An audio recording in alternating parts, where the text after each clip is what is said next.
Gente, primeiro gostaria de me apresentar. Eu sou o Yuri Tomina, sou responsável pelo... Good morning. My name is Tomina. I am in charge of Cazoolo. This is an open lab for innovation focusing on redesigning packaging for the circular economy. It was conceived and created to be made of use by circular economy by Braskem, and we're about to have our 3rd-year anniversary. And to us, it's really very special to have these acceleration sessions connected to the World Circular Economy Forum. We had 2 sessions yesterday, and we're going to have another 2 sessions today. Our focus for this first session is the answer to a question that has stimulated me ever since I started at Cazoolo 3 years ago. How can we scale reusable packaging? When we think about circular economy, a lot is said about recycling and reusing, reinserting the waste into circular economy. But when you think about waste hierarchy, we need to first of all think about how we can reuse something even before we think about recycling it. And that's a point that we want to debate today. How can we have this model?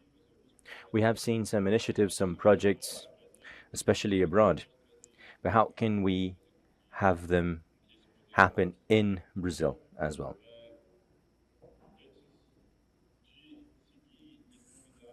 So before I invite our panelists to the front, I need to do some housekeeping. You have a badge with your name. Of course, the debates are very important, but these sessions are also meant to help us connect. So let's try and have a couple of moments where we can exchange ideas with each other. And this is a gift.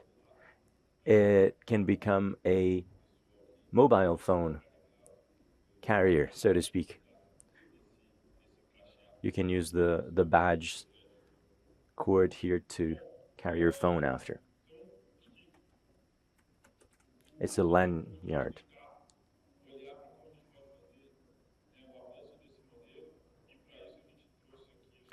So how can we advance this model? We have 4 specialists that look at different stages in this process that we need to think about so that circular economy can work. So if I may invite Flavia Bartholomeu. She's from the Packaging Development Department of Natura in Latin America. Thank you very much. Rodrigo Martins Campos. He's the CEO of Green Mining, and he's the founder of Void, a startup that wants to develop this model here in Cazoolo.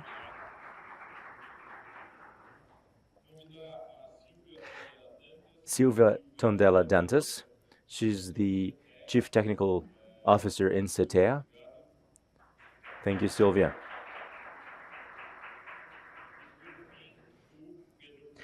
And Pedro Prata. He's a Senior Manager of Policy and Institutions for Latin America at the Ellen MacArthur Foundation.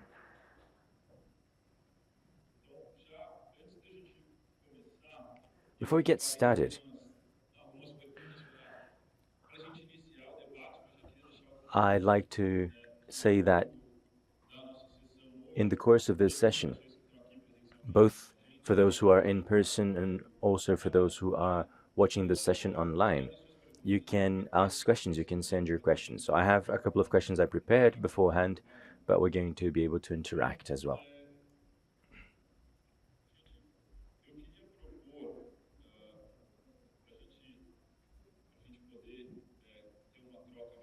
For this exchange to be more interesting, I'd like to start off with the first question, and I'd like you to introduce yourselves and then answer this question, if you may.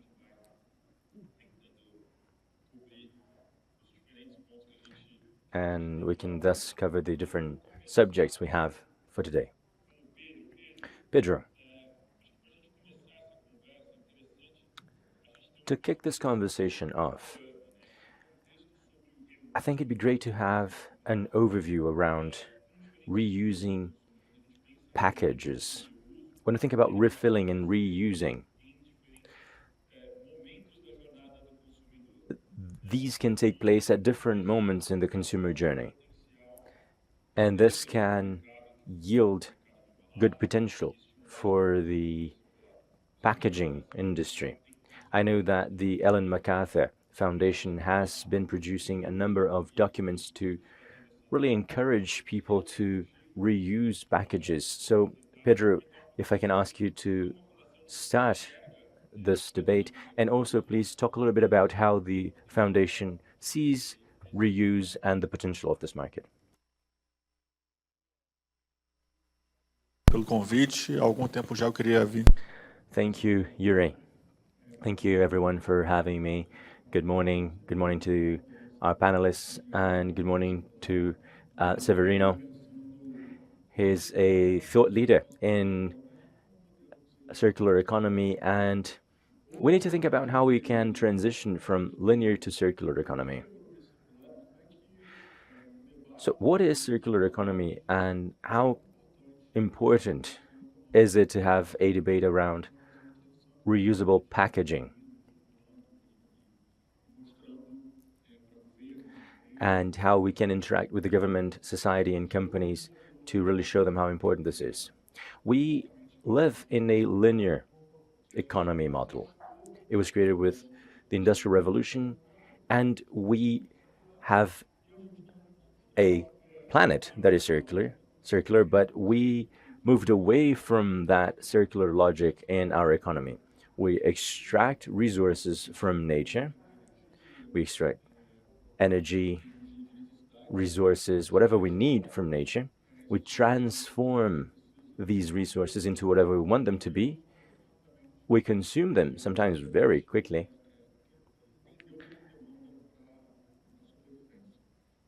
Just to meet a need that we understand we have.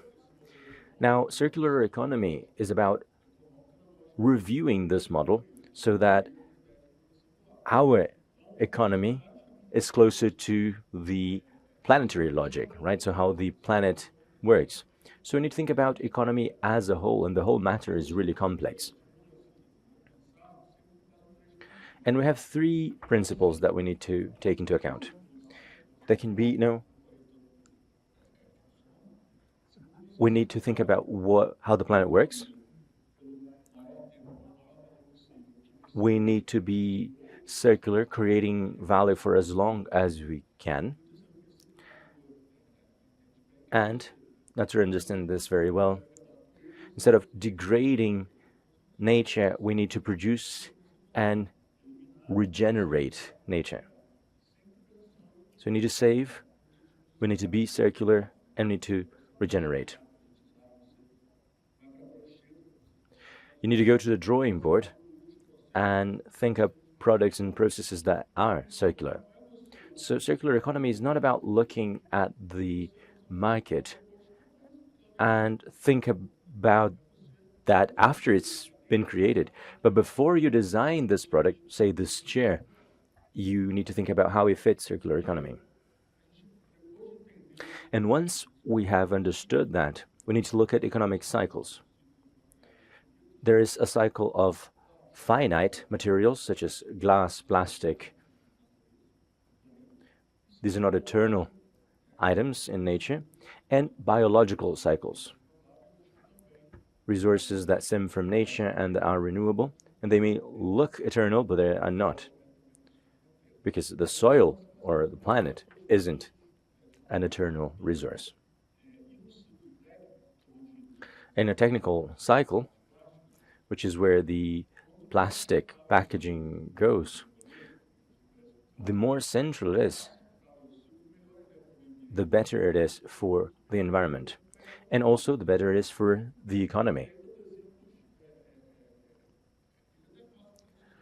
And with examples, it's easier to understand. If you have a metal plate, a metal sheet from a fridge, it's much more useful as a whole sheet to go back into remanufacturing than a sheet that has been shredded to be recycled.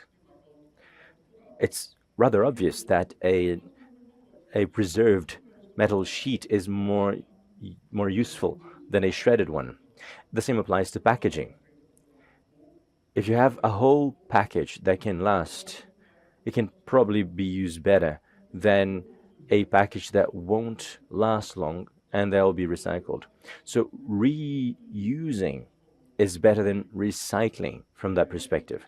You've taken it away from nature, you've taken it from nature, you've made it into something, and if it's in good shape, it's going to be something that has better economic value than a package that's going to be shredded and then recycled.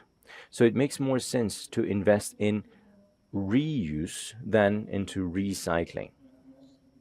But of course, this is not simple, and we're here to talk about this. In the last 200 years, we've grown used to this linear economic foundation, this linear economic approach.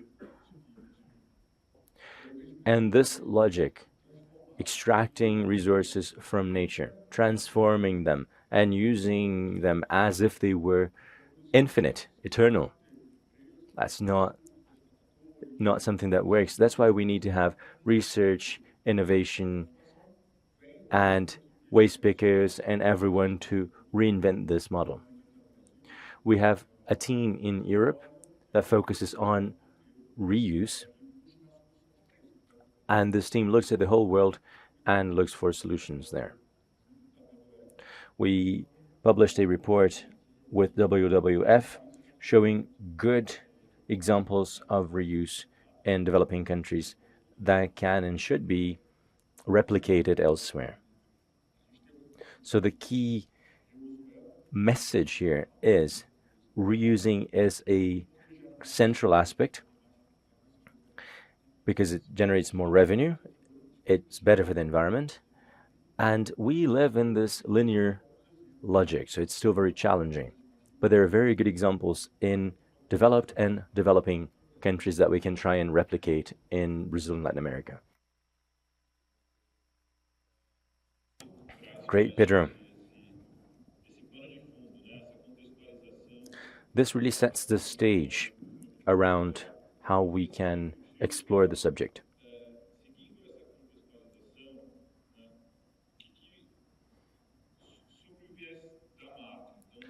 All right. So this brand is a reference, it's a benchmark in Brazil. And as Pedro said, it goes beyond sustainability because it goes into regeneration. So, Flavia, how is it that you see brands looking at this experience? What actions have been successful? What challenges have there been out there?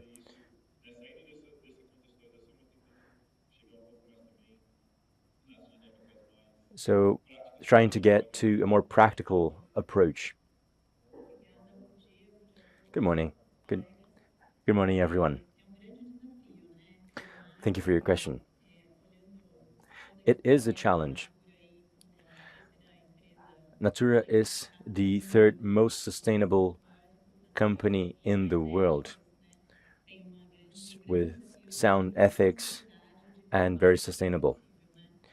So we have this responsibility to show it is possible.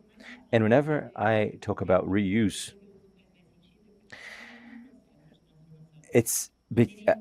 reuse makes more sense because there's no transformation there. You're not consuming any further resources, you just use it again. And everything that needed to exist before that package is no longer needed because that package already exists. So reuse is a shorter cycle that makes sense. And reuse in Natura is already something we've been doing for a long time. 42 years. We've been doing refills in Natura for 42 years. So consumers can use the same package. They still get one type of package, but it's a more efficient one. We started off with body and eye products, and then we extended that to shampoos and conditioners, and the 90s for face products. So that little mug that you put into the pot. So, and now we have refills for perfumes and cosmetics, and we did it for makeup items as well, but the world was not ready for it. It was a flop.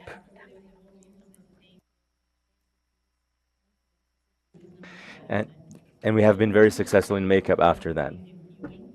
So this model to refill at home, it goes beyond 200 of our products, and it's in the market on a large scale because it does not change the consumer experience.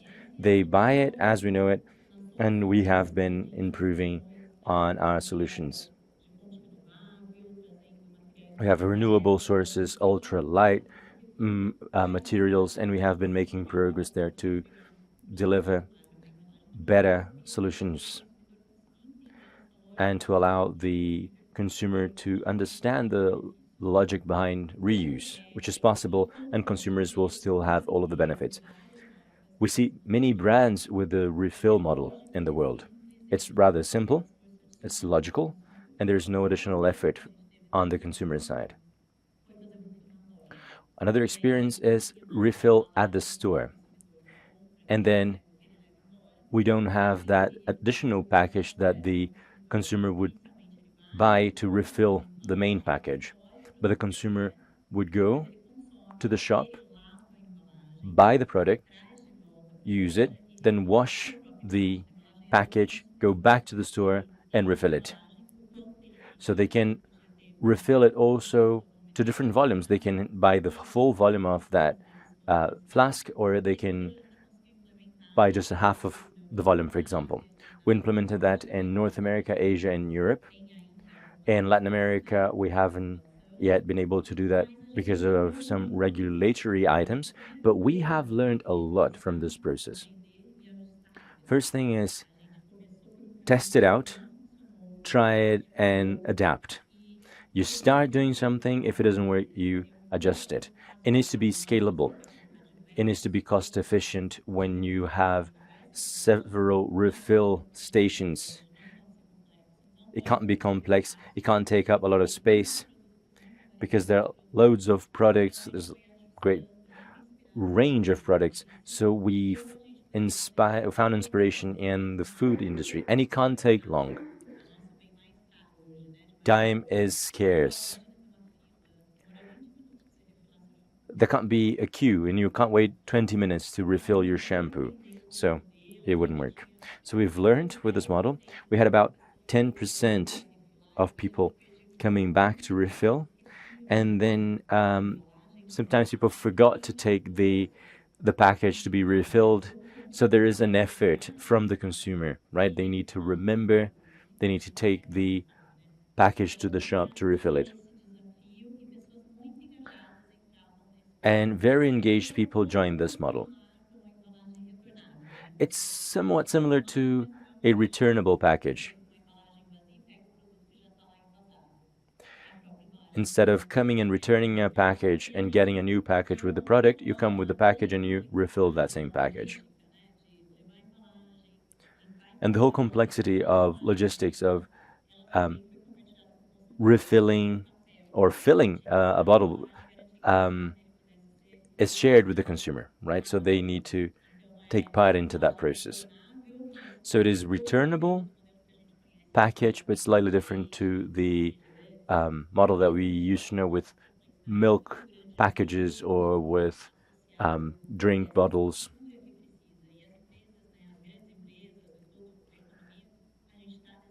And our whole economy, the whole industry is created in a linear fashion. So these changes are quite complex. You need to change the model and you need to engage the consumer. Because if you do things beautifully but society doesn't see value in that, then you won't be able to do it in the end.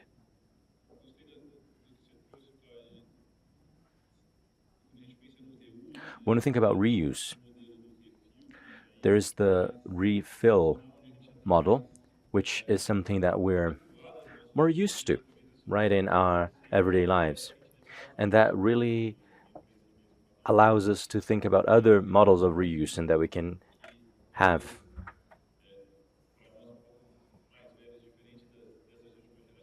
And different to these younger generations, we know the approach where it used to have, say, milk bottles that would go back to the industry, be cleaned, and then be bought again as if it was a new package. And now, the consumer can have their own package delivered to be refilled. But we don't see this trend advancing in Latin America owing to regulatory barriers. And now I'll turn it over to Rodrigo. Rodrigo, can you tell us more about your startup? And how do you view this environment in Brazil? How can we set up new reuse models similar to this, where the consumer himself or herself goes and refills the packaging or at a point of sales? So what are the challenges that we see in Brazil, considering introduction of this type of refilling? Well, thank you very much, first of all, for inviting me. My name is Rodrigo Oliveira. I am the co-founder of Green Mining. We are reverse logistics startup. Recycling with dignity is our motto, but here I am going to talk about Void, the circular economy startup. And I would like to start by speaking about the economics, the economic proposition that really makes sense for both companies and consumers alike, and also for the environment, because the more we use resources, the more expensive everything will get. As a company, thinking of manufacturing. And when we look only at recycling, and we realize that it's important to continue advancing, but at the same time we need to start reusing materials so that we can really establish a circular economy where there is no more disposal. It's important to think of how we can do this efficiently in order to generate economic gains. Well, in my career, I worked for Unilever and Suzano and Natura, and everything has to be approved by the CFO. He's the guy writing the checks. So if you invest too much, if you use too many resources, you end up running losses. So sustainability is key, both environmentally and financially. So we started thinking about this. How can we create a solution to fulfill this role? So we developed a solution in which we use refilling, but not under this concept of taking products in bulk and using a fraction of it in a point of sales. Well, first of all, we have to think of the regulation constraints. Packaging needs to be washed, first of all. So to the left, you see an example that we have here in Cazoolo. So, for example, you can take your shampoo bottle and you can refill it. We can have detergent machines, refilling machines, and especially for liquids, it makes all the sense because the packaging is washed, and we also use post-mix. What does it mean? We use only concentrate. So we have those large boxes or bottles of concentrate, and we use local water that is available everywhere, even in condominiums and buildings. So especially considering the economic proposition, the logistics of transporting liquid products is very expensive because you're actually carrying water around 70 to 80%, 90% of the product is made up of water. So you end up using trucks. We could have a fleet 80% smaller and use much less fuel. So void, of course, prevents the use of single-use packaging, but also prevents the emissions of CO2 and transportation of expensive liquids. And the beneficial gains are obvious. I don't have to keep machinery. I will spend much less in transport and in fuel, so the product will be much cheaper if you consider the unit cost. And this is fundamental for the company. With a cheaper product, I'll be more efficient and I'll be able to secure higher margins. So in fact, we're using less material. And we also can create customized packaging for our customers that can be reused countless of times and are refilled, and that end up being cheaper than a single-use packaging. So this is how we try to introduce disruption in the market, because usually people want to do more of the same. Well, I'll just create a new fragrance, a new product, but always using the same linear model. However, if you really start rethinking the product, trying to reduce the use of resources. For example, I want something that's returnable and that uses less water. So with Theory U, we can create models such as Void, which engages in activities that are permitted by the regulation, especially being a break bulk company, as we try to be today. Okay, thank you very much. I think that with this introduction, we were able to establish an overview of the brand. We see that new models are being developed. But going back to the question that opened up this dialogue, what else is missing for us to really scale up, especially when you consider reuse models in which it's the consumer that refills the bottle or the recipient? There's always the issue of safety. How can you be sure that the product is being dispensed safely and that when the product is used by the consumer at home, no negative impacts will be created?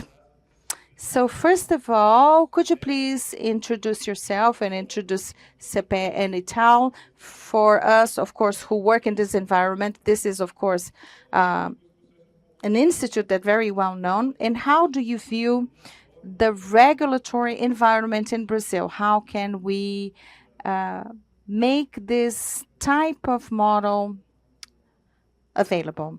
Well, thank you very much, Yuri, and thank you for my colleagues participating in the panel and for those of us watching us from afar. It is a great pleasure for us to participate in this panel and to share our thoughts on such an important topic for the circular economy.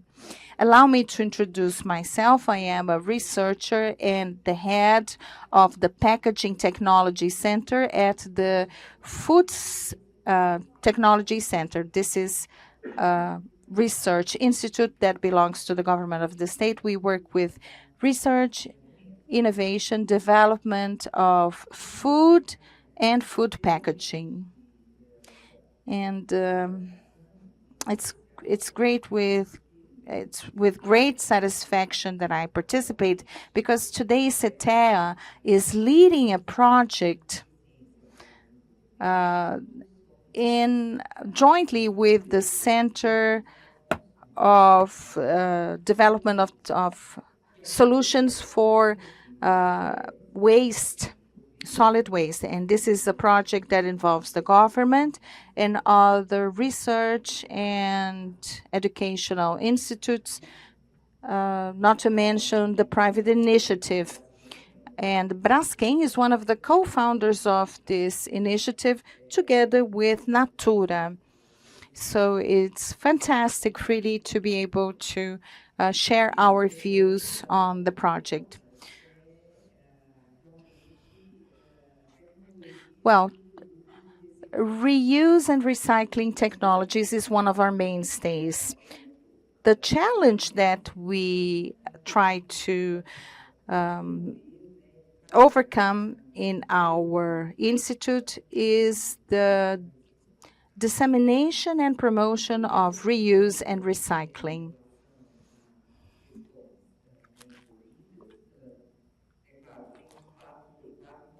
There are 4 models of reuse, and among them, I think that Yuri was asking about refilling on the go. This is, of course, a very positive option, and not much has been developed in that regard in Brazil. Flavia has talked about the fact that refilling is something that's done at home. Somebody buys the refill and they use it at home. But the on-the-go refilling, which is that condition where the consumer fills up the bottle by herself, this is not very common in Brazil, in spite of the fact that it has been growing internationally.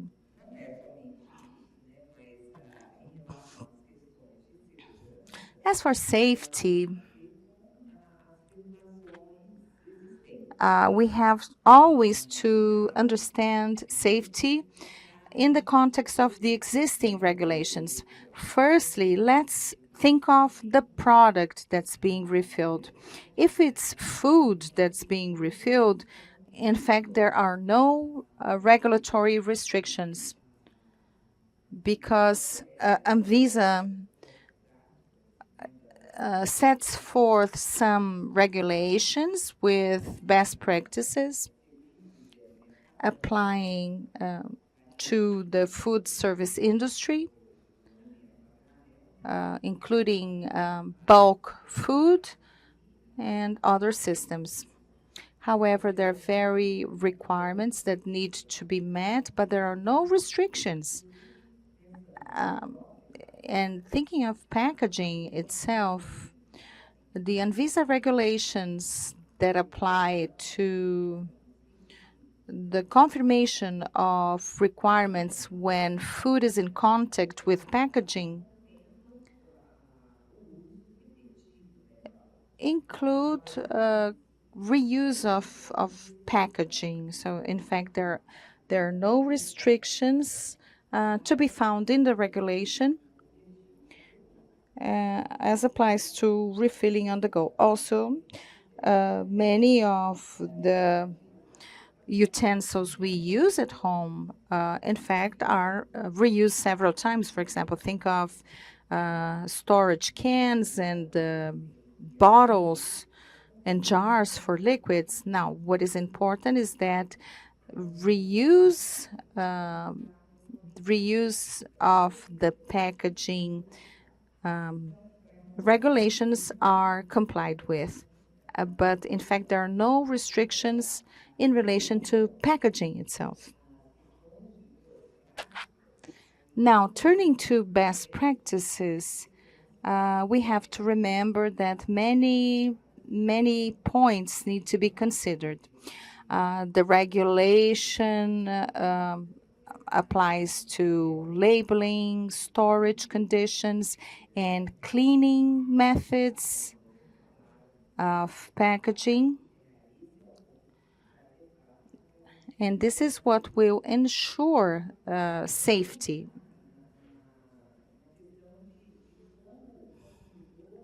Now, how do consumers adapt to these requirements? It's very important that we educate consumers so that they can reuse packaging in the proper way so that there is no risk involved in the refilling of liquids or other products that are refilled in the same packaging. The systems are in place, but implementation is difficult. As for other areas, in other products, for example, there could be no problems, but in the area of cosmetics, Anvisa establishes that for fractions of products, the original packaging cannot be reused. So here, of course, we have to check whether reuse is authorized or not. As the regulation is published today, this constitutes a barrier that needs to be reviewed so that we can really promote the use of refilling on the go. There is some articulation in that regard, but this has not, really been put in action. I think that, well, in this meeting we have an opportunity to get together and engage in conversation, but I think that it's also an opportunity for us to tap into our collective intelligence, because as society evolves, challenges evolve as well, and we should really make sure that regulation keeps up with the changes. This is an important challenge that we should address together so that the regulatory framework becomes more responsive to the current needs of the planet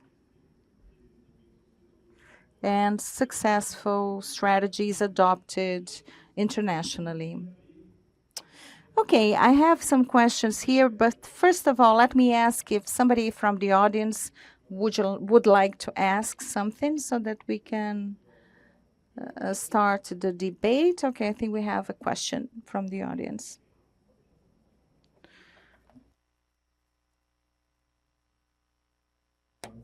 Good morning. Thank you very much for this initial panel. I have a question to Rodrigo about void. You were talking about post mixes. How do they work exactly? Who is responsible for formulations, for example, thinking of Natura? Let's imagine that a cream is being formulated and all you have to do later is add water. So do formulators have to take this into account when doing their job? Who is responsible for this part of the chain?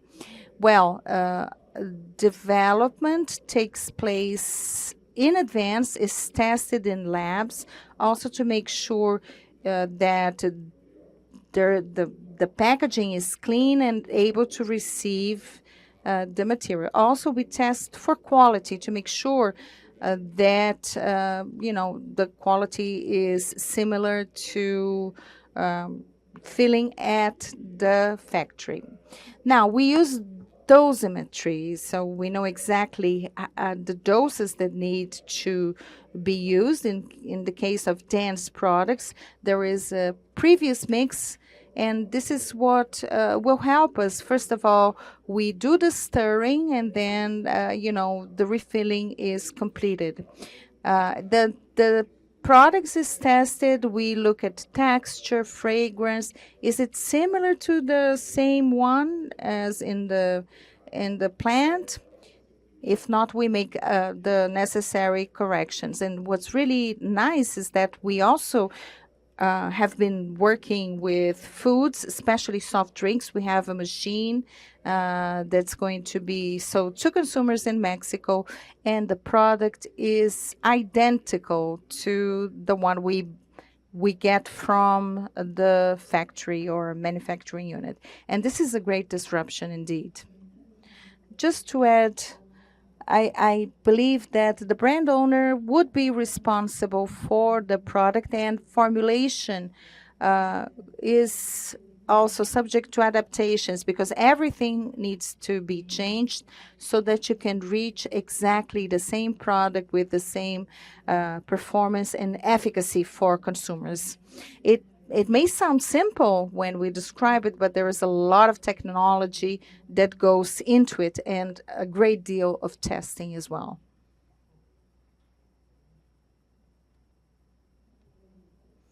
Hello, Pedro. Well, you mentioned some successful initiatives in other countries. You said that there are. What are they exactly?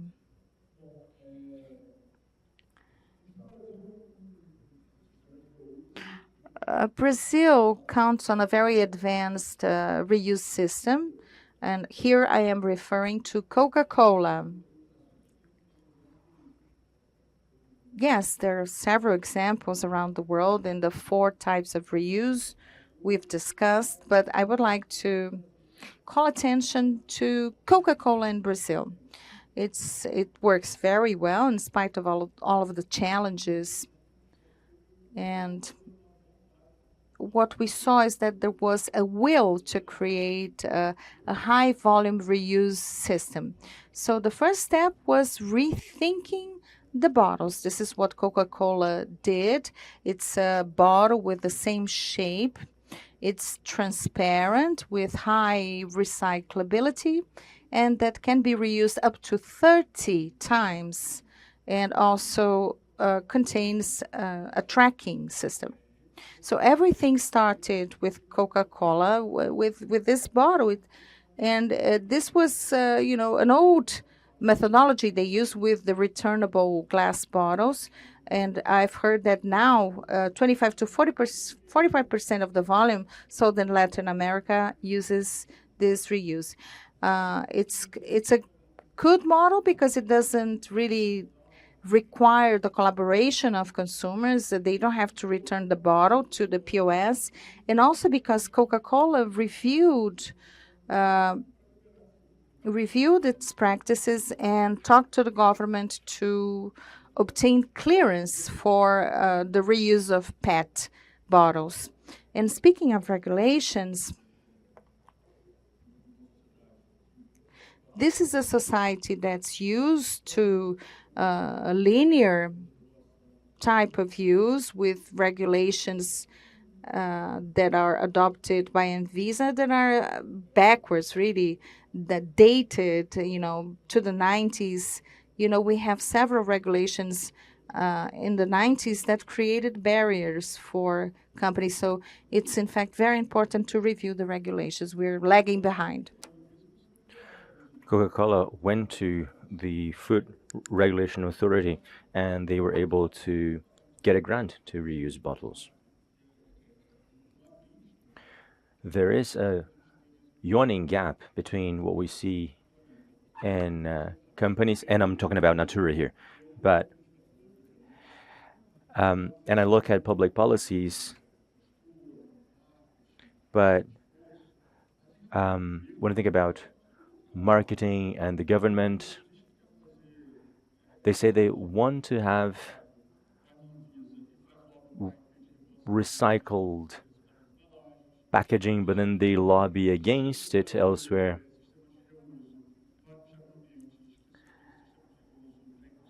And they say they want to do reuse, and they want to, and they say that it's impossible to do it because you can't clean the packages.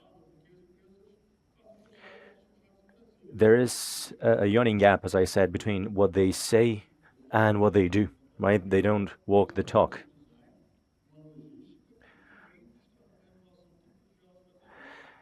They need to think about the logistics, and they need to think about the possibilities and the policies that will allow them to do it.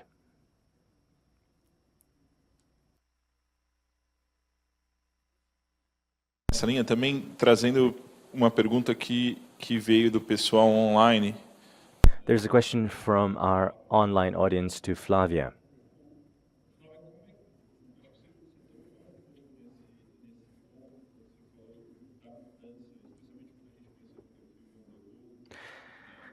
When we think about the on-the-go refilling, you mentioned there is a change in the relationship with the consumer. And we need to engage consumers and to educate them in this new model of consumption. Natura is a leading brand. How is it that Natura engages consumers in this new model? And how can you kindle the perception that there is value in reuse? And the question that we have from the audience is, I understand that the leaders and founders of Natura had the patience to wait for consumers to understand. You mentioned that you launched a project that failed, but then it worked later on. So you need to also find the moment where people are open to behaving differently. It's not as beautiful as it sounds, being patient and waiting. There's an economic side to it. There's an effort, there is a roadmap, the factory, the team, the company, and then something doesn't sell and you can't leave it as a possibility. And we need to really encourage consumers to do that. We have our representatives, and they are trained, they understand what sustainability is. We started working on the concept of regeneration for the cosmetic industry. That's not an easy answer, and we need incentives for the end consumer. It has to be the saving, right? If it's the same price on the shelf or say in the magazines, it's the consumer is going to choose the brand new one, right? And then you need to refill it, you need to go home and refill the package. So there is an action from the consumer. It's not easy. It's an ongoing battle. And if you stop paying attention to it, then it starts dialing back. So we need to really harp on that matter. And again, it's not easy. And the experience we had in other countries, those who were willing to go to the shop and refill their packages there are really those who really engage and understand their role as citizens. So again, it is a battle that we're trying to clarify. And there's so much that you need to explain and tell everything we do, why we do what we do. So we need to choose all of the communication aspects very carefully. And communication and marketing, well, this is not a world that is focused on circularity. It's focused on the emotional connection, the aesthetics of the product. I've never seen an influencer talking about circular economy, and the youth is on TikTok looking at whatever lipstick is in fashion right now. And there's a lot that is being launched, there's a lot that's being tried out. So it's a really complex context. We need economic encouragement, we need economic incentives, and it's a long-term investment. It's a lot easier to just put out a new fragrance that is connected to something that has happened or that happened in a new a new series, and that's going to be selling like hotcakes. And well, we believe we need to invest in the incentives and constant communication. We need to incentive projects, strike up partnerships with startups that are looking at this and that are willing to, make mistakes and start over.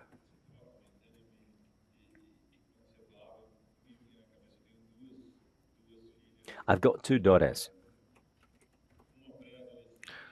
One in her early teens and the other is about 9.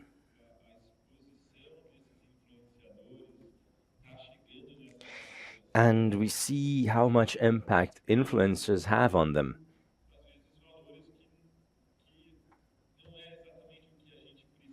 And the values they may be bringing to them are not exactly the ones that we deem the best, or at least in our perspective, right? Yeah, sometimes not what our parents want. But if this is the language that consumers or the new generation of consumers speaking, how can we communicate with them in this language? Because we need to mobilize them. We need them to see it in a positive light. And they live in a context where there's so much stimulus that. And Rodrigo, in this new model, we need innovation, right? We need to think up new solutions. We need to make some approaches possible. We need new chains. And how do you see this innovation setting in Brazil as a startup? Do you have access to investment? Is there an environment that is favorable for research and development, for innovation to thrive and to get to the market, get to the consumers? Yuri, I think this setting exists, and Cazoolo is a very good example of that, but there are others. And we have 22 innovation ecosystems in Brazil. So this is still taking baby steps in comparison to the European or American markets, because they pump a lot of money into it.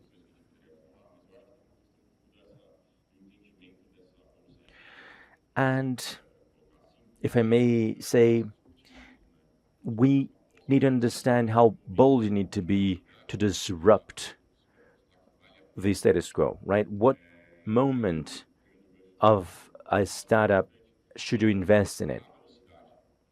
And speed is an important point. It's a speedboat compared to an aircraft carrier.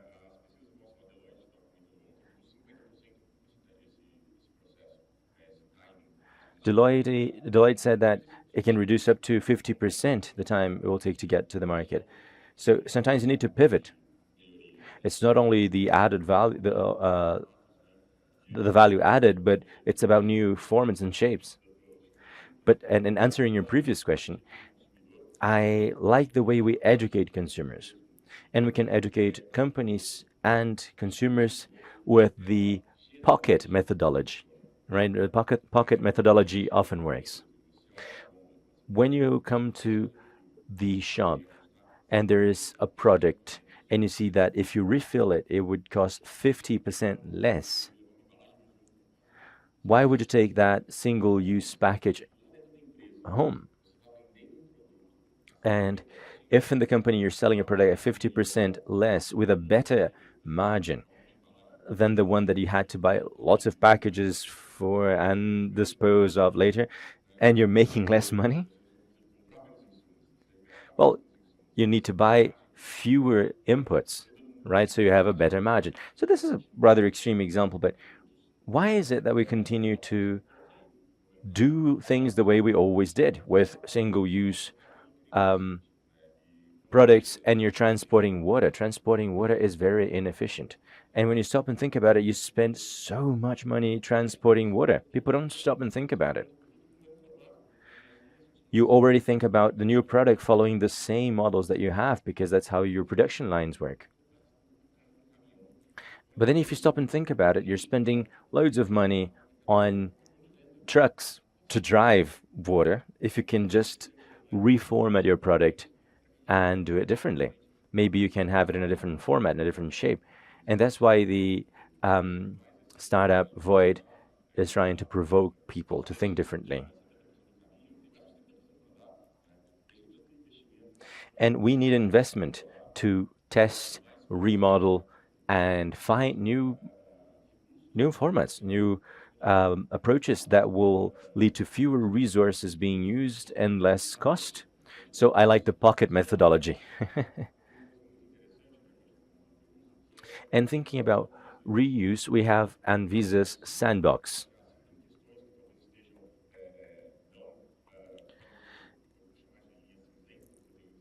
I would call it a gray line right now because I work with fractioning in personal care, right? I can wash a package, the primary package. You can call it maybe a container instead of calling a package, right? Because you can reuse it, but it's a matter of interpretation. So we tabled this with Anvisa, and if you go to their website, and Anvisa again is the Brazilian FDA, you have the void discussion for RDC 108 to be reviewed, and we're going to have advocacy for it. But if you have Anvisa's sandbox, let's try and join forces because the planet is going to come out a winner.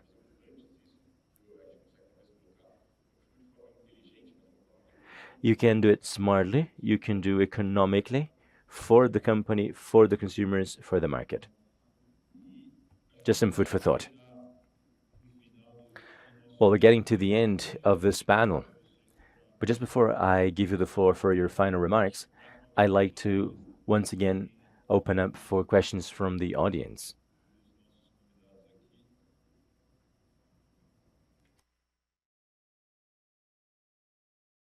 Thank you very much. Good morning. It's a pleasure to be here listening to you, what you have to say. You're all very experienced, in circular economy. I was in the World Circular Economy Forum this week, and it's great to see people looking for possibilities. We're talking about products here mostly, but when I think about reusable packaging, I mean, we've been buying online more and more, right? And when you buy something online, if you buy it on iFood or you have something delivered, there's a massive amount of waste that is generated there. And most of that can't be reused. We can't use it ourselves. Sometimes it's a box, within a plastic package, within something else. And then, I mean, there was a study, I know, with iFood, but I'd like to hear from you what your opinion is and about online deliveries. And Brazil is a massive, massive country. And it's a very diverse country. Each region is very different from the other, and there's a gaping difference between the rich and the poor. So when I think about going to the shop and refilling a container, is that feasible in the countryside of the Northeast? So what are the challenges and opportunities when we think about the diversity we see in Brazil? This is not a question that I'm asking to any specific panelist, but to the whole panel. We're always researching about how we can reuse containers. And thinking about e-commerce, remember when you would have something sent from one department to another, right? You could reuse that package within the company. And there's a depositable refund. Something costs money, but if you return it, then you get a refund. If you look at the economic triggers, you can start remodeling and finding ways, right? So that's an answer to the food delivery perspective. And say that instead of sending 80 trucks to the countryside of the Northeast, then you don't need to send 80, you may send 2. And if you can use 2 trucks instead of 80 trucks because you're using this new refill model, that's a lot easier. I'm oversimplifying the matter, of course, because you've got like best buy dates. Is there water in that region for you to do waterless products? But if you think about areas where you have access to water, you can have a lot fewer trucks, a lot less transport costs if you need to transport it. And they don't even have proper landfills in some regions. They only have really garbage dumps. So we need to think all of that. I think about all of that.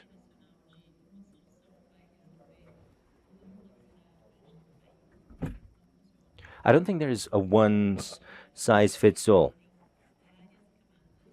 Circularity has many layers to it, and it will work in one region in one way and differently in another. So each model will work efficiently in one location in comparison to another. So I don't think it's going to be working the same everywhere. So that's the answer to the first question.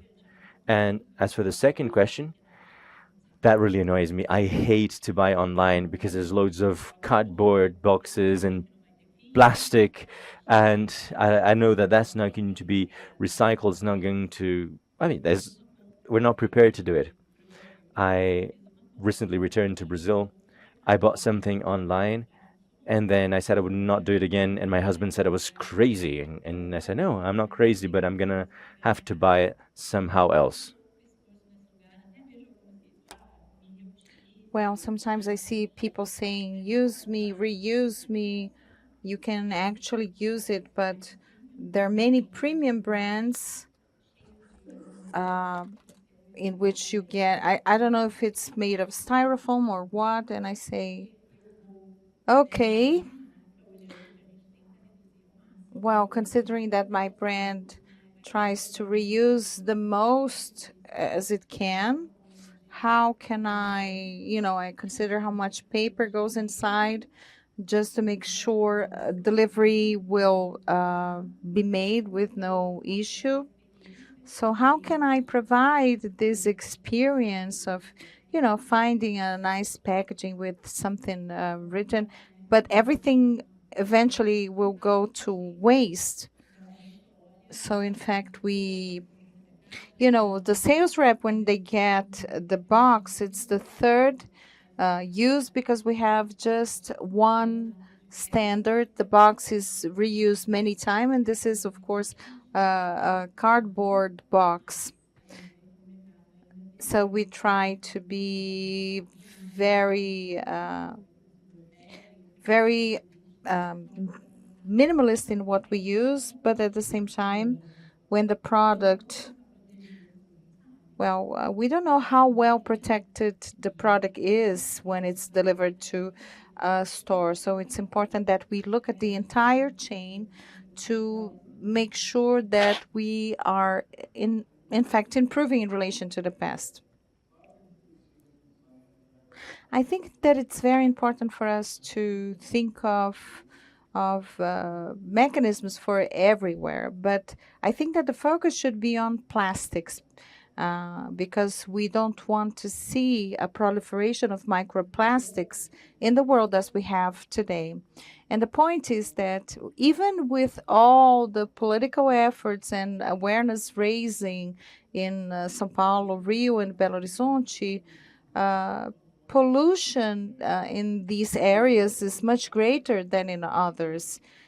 Plastics is a type of pollution that is seen in greater numbers with higher income populations.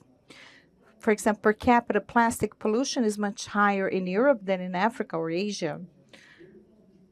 So even with the efforts we make, we pollute much more than people who live in regions with lower income. So I think, I think this should be a focus, in fact. I don't think that Natura or any other companies should find a countrywide solution. the areas with more pollutions, if they find a solution for that, that'll be a great advance. I would like to say a few words about e-commerce. I totally agree. It's very important for us to review the concepts that we use to really redesign our packaging so that there's less waste, less losses. And this is also one of the focuses that we should have when developing packaging and e-commerce delivery systems. Sílvia, now moving on to the end of the panel, could you give us your final remarks? And if you could also discuss, well, we talked about the regulatory challenges we face in Brazil. Can you give us any idea on the path forward? How can we change this? What is the direction we need to take? How can we really make change happen? And then, of course, your final remarks.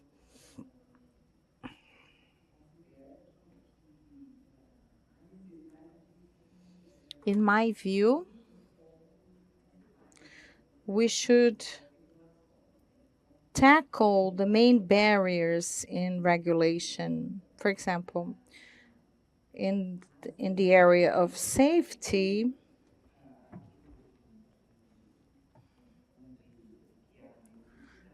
we should go to the areas where there are bigger needs, but at the same time, investigate what can be adapted and reviewed so that they don't constitute obstacles to development. In my understanding, there's a lot to be done, but it's very important that all actors, all sectors take action, and that they work jointly with policymakers in a joint effort with brand owners and e-commerce systems and food distribution systems. Also getting consumers involved. I think that the final action that we need to promote should make a call to all sectors so that they all participate and work hard so that regulation becomes favorable to what we need.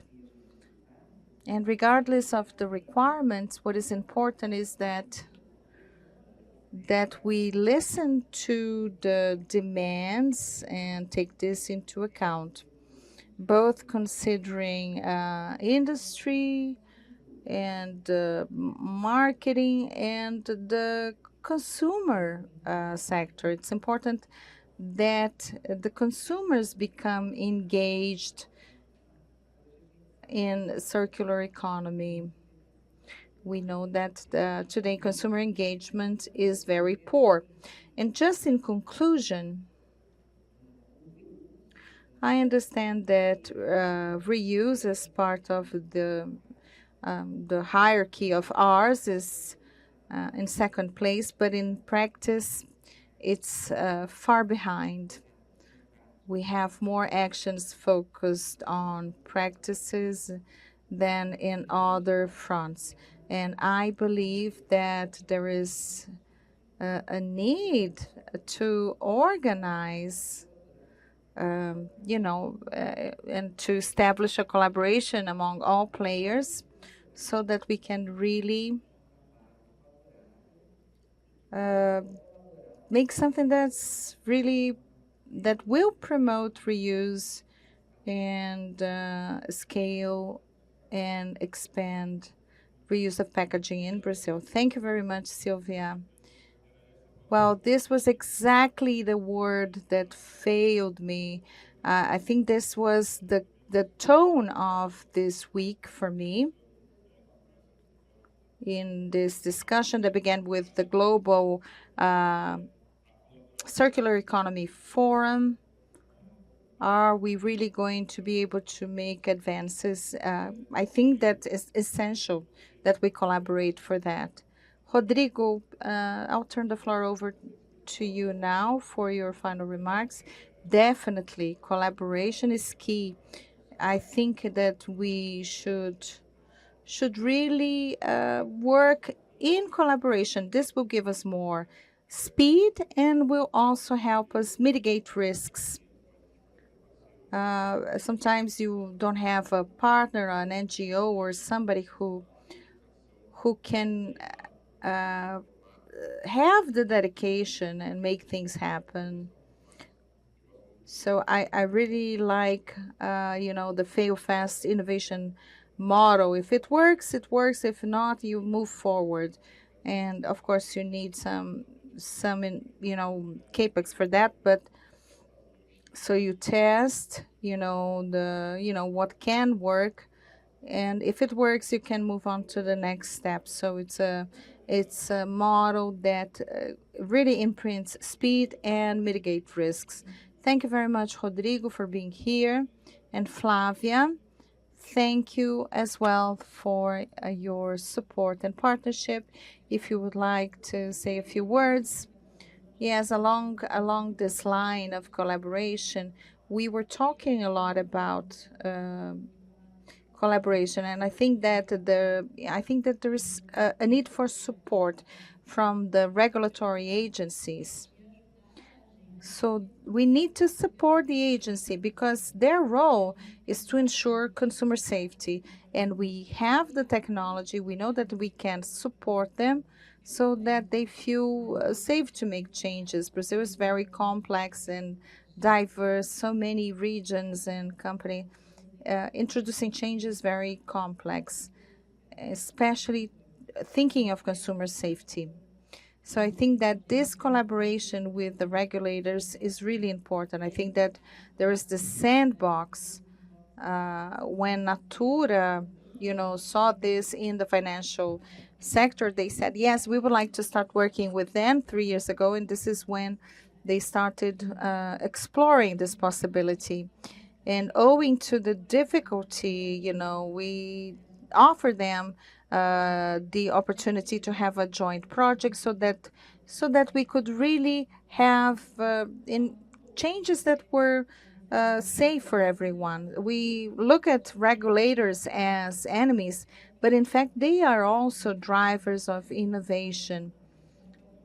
And it's a key role that they play, and I think that this is how this is really what distinguishes the makers and the doers from everybody else.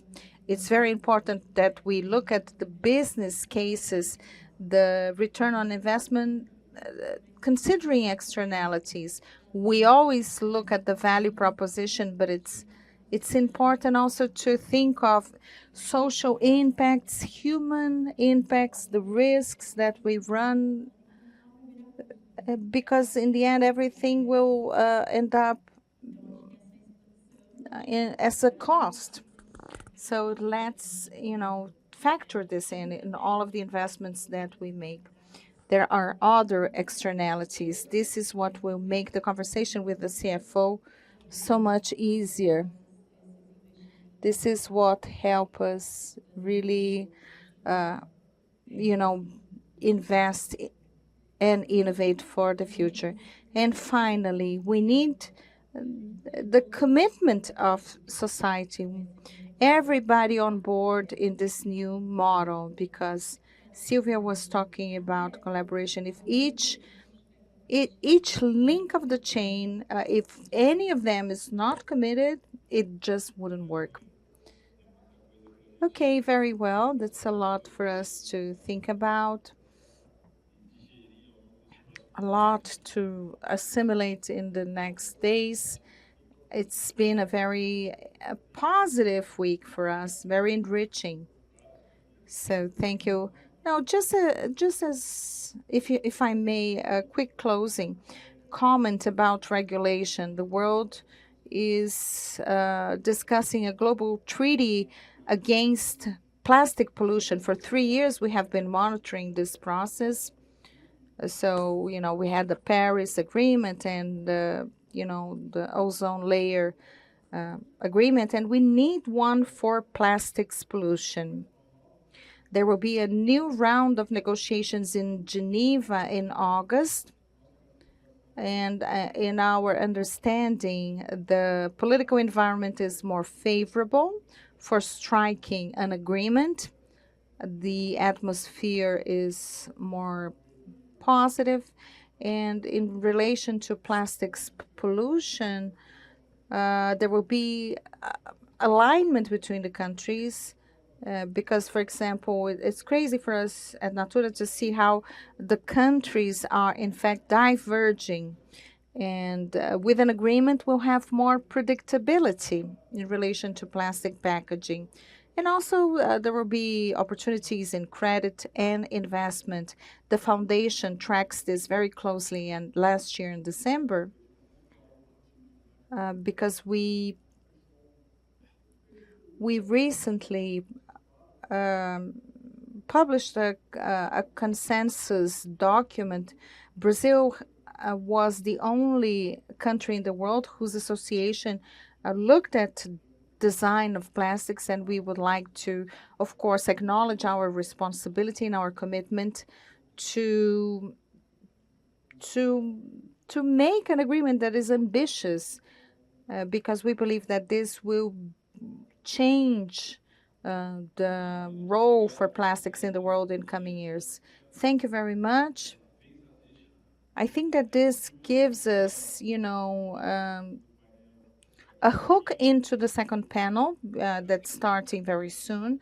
We're a little behind schedule, but we're going to have a 5-minute break, and we'll be back in 5 minutes for the next panel that will be moderated by Jorge Soto. In this panel, we'll discuss the potential of packaging design to promote the circular economy. And I'm sure that they will be mentioning the treaty and how design can really be an enabler in our advance. So thank you very much. Thanks for the online audience. We'll be back in 5 minutes for the next panel. And by the way, at the end of the second panel, we'll have a tour of Cazoolo. So if this is your first visit, if you would like to find out more about the projects we're leading, please be sure to stick around so that we can give you the tour. Thank you so much.